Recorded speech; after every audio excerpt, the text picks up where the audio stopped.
2 நாட்களுக்கு முன்னாடி கோவையில் அந்த சிறுமி சம்பவம் எல்லோர் மனதையும் புண்படுத்தியது.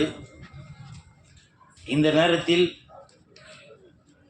மாண்புமிகு தமிழக முதலமைச்சர் ஜோசப் விஜய் சார் அவர்களுக்கும் காவல்துறை அதிகாரிகளுக்கும் எனது நன்றிகளையும் வாழ்த்துக்களையும் தெரிவித்துக் கொள்கிறேன்.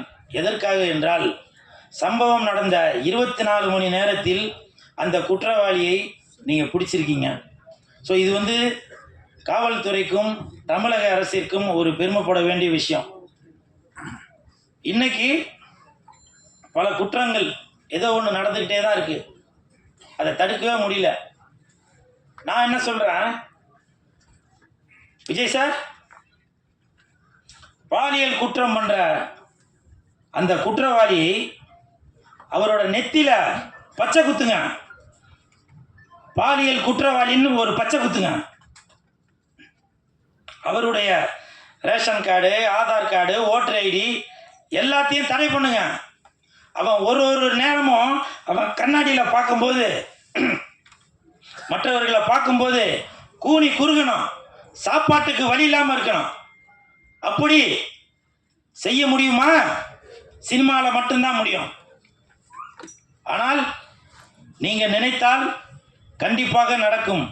ஏன்னா உங்களுக்கு ஓட்டு போட்டதில் 50% பேர் இன்னமும் நீங்கள் ஒரு சூப்பர் ஹீரோ அப்படின்னு தான் நினச்சிட்டு இருக்காங்க. பாதி பேர் நீங்கள் முதலமைச்சர் அப்படின்னு நினச்சிட்டு இருக்காங்க, பாதி பேர் நீங்கள் சூப்பர் ஹீரோ அப்படின்னு நினச்சிட்டு இருக்காங்க. எப்படி ஒரு துன்பம் நேரிடும் போது குருவி படத்தில் விஜய் சார் பறந்து வருவாரோ அந்த மாதிரி பறந்து வந்து காப்பாற்றுவார் அப்படின்னு நினச்சிட்டு இருக்காங்க.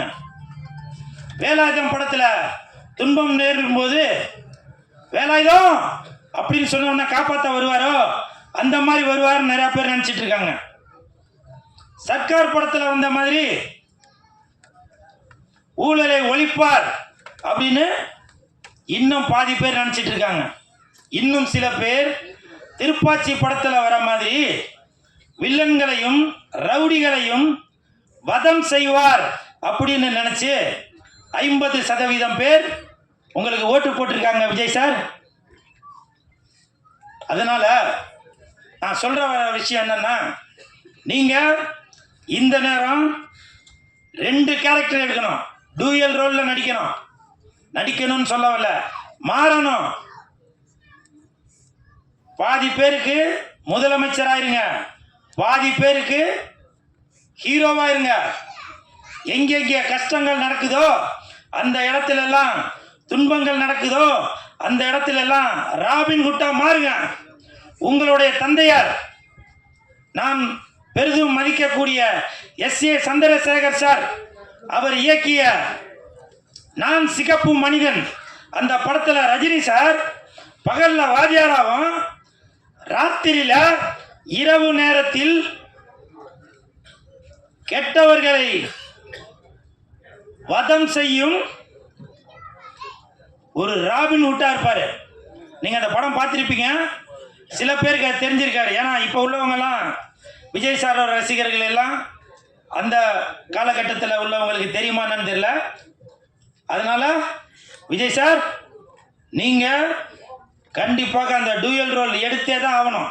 அப்பதான் நாட்டில் உள்ள குற்றங்கள் எல்லாமே குறைஞ்சிட்டு வரும். 2 நாளைக்கு முன்னாடி லெஜண்ட் அவர்கள், லீடர் அவர்கள் ஒரு வீடியோவில் பேசியிருக்காரு. கல்கத்தால மம்தா பானர்ஜி அவர்கள் முதலமைச்சராக இருக்கும் பொழுது ஒரு சட்டம் இயற்றப்பட்டுள்ளது. இந்த மாதிரி பாலியல் குற்றம் பண்றவங்கள 10 மாதத்தில் உரிய தண்டனை கொடுக்கணும் அப்படின்னு சொல்லி ஒரு சட்டம் இயற்றப்பட்டிருக்குது. அதே லெஜண்ட் அவர்கள் இன்னைக்கு காலையில ட்விட்டர்ல ஒரு ட்வீட் ஒன்று பண்ணியிருக்காரு. எதுக்கு 10 மாசம் வெயிட் பண்ணோம்? ஒரு கரு உண்டாவதற்கு தான் 10 மாசம் தேவை, ஒருவனை அழிப்பதற்கு 2 செகண்ட் போதும் அப்படின்னு சொல்லி அவரோட ஆதங்கத்தை சொல்லியிருக்காரு. அதனால விஜய் சார், நீங்க எந்த ஒரு தயவு தாட்சணையும் பார்க்காமல் படத்துல எப்படி நீங்க ஹீரோவா இருக்கிறீங்களோ அதே மாதிரி நிஜத்திலையும் நீங்க ஒரு ஹீரோவா மாதிரி எல்லாரையும் வதம் செய்துட்டு தான் இருக்கணும்.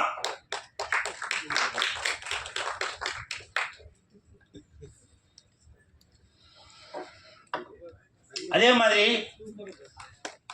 தட்டுங்க சார்.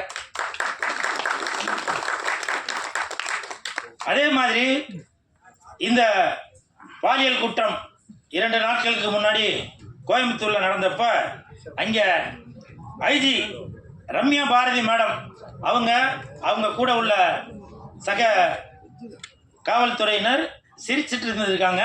அதை கேமரால ஷூட் பண்ணியிருப்பாங்க போல. இது அவங்க பேச ஆரம்பிப்பதற்கு முன் நடந்த சம்பவம். ஏன்னா யாராக இருந்தாலும் சரி அவர்களும் மனிதர்கள் தானே, காவல்துறை சேர்ந்தவர்களும் மனிதர்கள் தான். அவங்களுக்கும்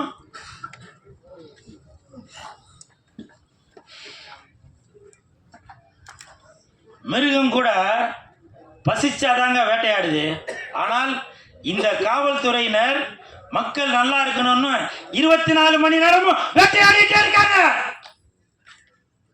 ஏன்? மக்கள் நல்லா இருக்கணும் அப்படின்றதுக்காக தான். அந்த IG madam Ramya Bharathi madam ஒரு 4-5 வருஷத்துக்கு முன்னாடி வட சென்னையில இருக்கிறப்ப எத்தனை குற்றவாளிகளை எத்தனை ரவுடிகளை அடக்கியிருக்காங்க தெரியுமா? நடு ராத்திரியில ஒரு சைக்கிள் எடுத்துட்டு சுடிதார் போட்டுட்டு தான் ஒரு போலீஸ் அதிகாரி என்பது வெளியில தெரியாம அவங்க ரவுண்ட்ஸ் போய் என்னென்ன குற்றங்கள் நடக்குதோ அவங்க எல்லாரையும் அரெஸ்ட் பண்ணி உள்ள தள்ளினவங்க தான், தண்டனை வாங்கி கொடுத்தவங்க தான். அப்படி ஒரு கண்ணியமானவங்க தான் அந்த ஐஜி ரம்யா பாரதி மேடம் அவர்கள். இன்னைக்கு அவங்க மீது ஒரு களங்கம். அதாவது அவர்களும் மனிதர்கள் தாங்க. உங்களுக்கு வீடியோ நல்லா ஓடணும், ரீல்ஸ் நல்லா ஓடணும், அந்த தீய சக்தியோ இல்ல தூய சக்தியோ யாரோ ஏதோ ஒன்று செய்து காவல்துறையினர் மீது ஒரு அவதூறு பரப்பிட்டு வரீங்க. அதை நான் வன்மையாக கண்டிக்கிறேன். இன்னைக்கு காவல்துறை இருப்பதால் தான் இந்த தமிழ்நாடு ஒரு பூங்காவாக சிறந்து விளங்கி கொண்டிருக்கிறது. ஒரு இடத்துல சின்ன சின்ன விஷயங்கள் நடக்க தான் செய்யுது. அது நம்ம தான் கட்டுக்கோப்பா இருக்கணும். நமக்கு ஒரு பொறுப்பும் அக்கறையும் இருக்கு. எல்லாமே நம்ம காவல்துறை மேலே நம்ம பழி சொல்லிட்டு இருக்க கூடாது சார். இன்னைக்கு இந்த நிகழ்ச்சி நடக்கிறது கூட காவல்துறை அனுமதி கொடுத்ததால தான் இன்னைக்கு சுமூகமா இந்த நிகழ்ச்சி நடந்துட்டு இருக்கு. இல்லைனாக்கா அங்க வண்டி நிறுத்தக்கூடாது, இங்க வண்டி நிறுத்தக்கூடாது, அப்படி இப்படின்னு ஏகப்பட்ட பிரச்சனை நடந்தாக்க இந்த படம் மஞ்சு விரட்டு ஆடியோ ரிலீஸ் நிகழ்ச்சி ஒரு சிறப்பாக நடக்குமா? யோசிச்சு பார்க்கணும். இன்னைக்கு காவல்துறை இல்லை என்றால் குற்றங்கள் ஜாஸ்தியாயிரும். அதனால தயவு செய்து உங்களுக்கு வீடியோ ஓடணும், ரீல்ஸ் நல்லா ஓடணும் என்பதற்காக காவல்துறை மீது தயவு செய்து பழி சுமத்தாதீர்கள். காவல்துறை உங்கள் நண்பன், நம்ம நண்பன். இன்னைக்கு நாட்டோட பார்டர்ல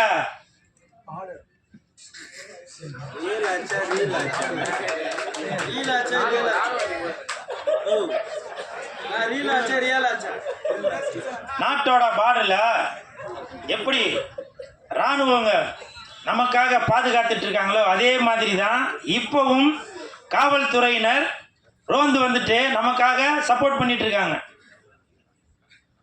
நான் கேள்விப்பட்டிருக்கேன், காவல்துறை ஸ்காட்லாந்துல தான் நம்பர் 1, 2வது தமிழ்நாடுன்னு சொல்லியிருக்காங்க. இதெல்லாம் உங்களுக்கு வரலாறு தெரியுமா? தெரியாது. காரணம் இப்போ ரீல்ஸ் போகும், ரீல்ஸ் எடுத்து போட்டாக்க வீடியோ ஓடும். தயவு செய்து சொல்றேன், காவல்துறை உங்கள் நண்பன்.